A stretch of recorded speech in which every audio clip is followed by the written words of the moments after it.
नमस्कार, मेरा नाम है अजय सिंह शेखावत और आप देख रहे हैं एएनएन भारत। आज हम बात करेंगे भारत के कुछ बड़े और निष्पक्ष पत्रकारों की रिपोर्ट्स पर, जिन्होंने मौजूदा हालात पर कई गंभीर सवाल उठाए। सबसे पहले रवीश कुमार अपने YouTube चैनल में कहते हैं, चुनाव आयोग ने SIR से जुड़ी फाइलें RTI में देने से इनकार किया।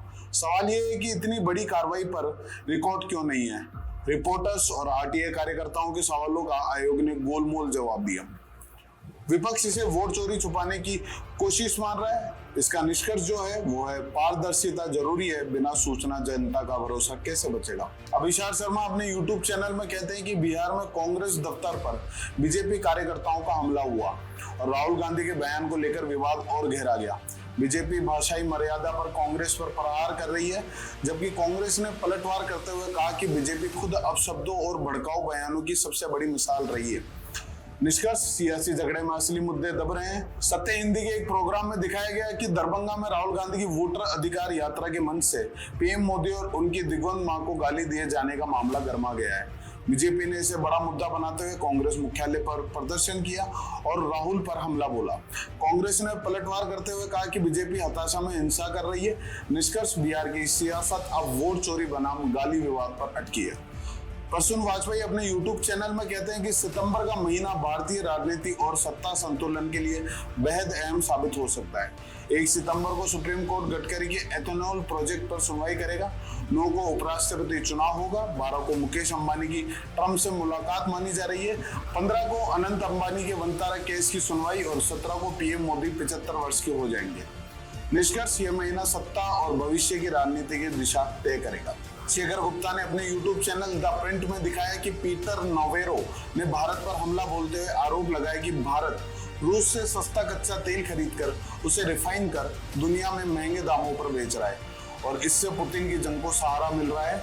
उन्होंने भारत को रिफाइनिंग हब और लॉन्ड्रीमेट कहा। हथियार सौदों पर भी सवाल उठाए, लेकिन तथ्य बताते हैं कि भारत की तेल आयात निर्यात स्थिति उसकी सामान्य आर्थिक वृद्धि के अनुरूप है और रूस से हथियार खरीद में लगातार घट रही है। निष्कर्ष, यह आरोप प्रचार जैसे लगते हैं। भारत अपनी जरूरत और वैश्विक संतुलन के अनुसार फैसले लेता है। बरखा दत्ता ने अपने YouTube चैनल मोजो स्टोरी में दिखाया कि हाल ही में अमेरिका और भारत के बीच व्यापार और रणनीतिक संबंधों में तनाव बढ़ा है। ट्रंप प्रशासन ने भारत पर टैरिफ और रूस से तेल खरीद को लेकर दबाव डाला है। भारत के लिए चुनौती यह है कि वे अमेरिकी दबाव और अपने आर्थिक रणनीतिक हितों के बीच संतुलन बनाए। स्थिति को संभालने के लिए कूटनीति, संवाद और रणनीतिक धैर्य ही विकल्प है, अन्यथा संबंधों में अनावश्यक खटास बढ़ सकती है। निष्कर्ष, भारत को अपनी संप्रभुता बनाए रखते हुए संतुलित दृष्टिकोण अपनाना होगा। अरफा खानम शेरवानी ने अपने YouTube चैनल में दिखाया कि इस समय भारत में राजनीतिक और कारोबारी परिस्थितियां तनावपूर्ण है। मुकेश अंबानी के वंतारा प्रोजेक्ट पर सुप्रीम कोर्ट जांच कर रही है। वहीं अनिल अंबानी पर 3000 करोड़ के घोटाले के आरोप है। इन घटनाओं से साफ होता है कि मोदी सरकार और उनके कारोबारी मित्रों के बीच हालात ठीक नहीं है।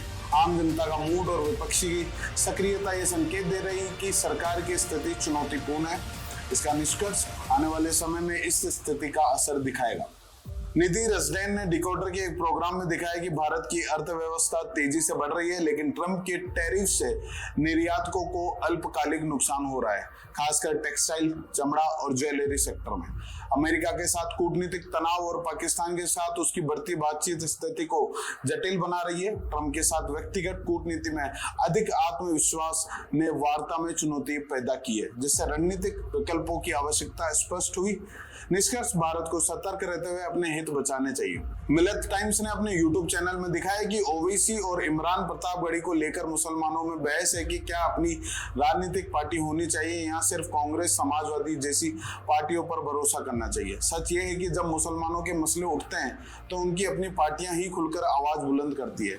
इसलिए सेकुलर पार्टियों के साथ रहना जरूरी है, लेकिन अपनी पार्टियों को सपोर्ट करना और उनका मजबूत होना मुसलमानों के लिए और भी अहम है। अल्ट न्यूज ने अपने YouTube चैनल में दिखाया कि राहुल गांधी ने कहा कि महाराष्ट्र विधानसभा चुनाव में 1 करोड़ नए वोट आए और सब बीजेपी को मिले, लेकिन चुनाव आयोग के आंकड़े बताते हैं कि सिर्फ 59 लाख वोट बढ़े, जिनमें से ज्यादातर एनडीए को मिले और महाविकास अघाड़ी के वोट 32 लाख से घटे।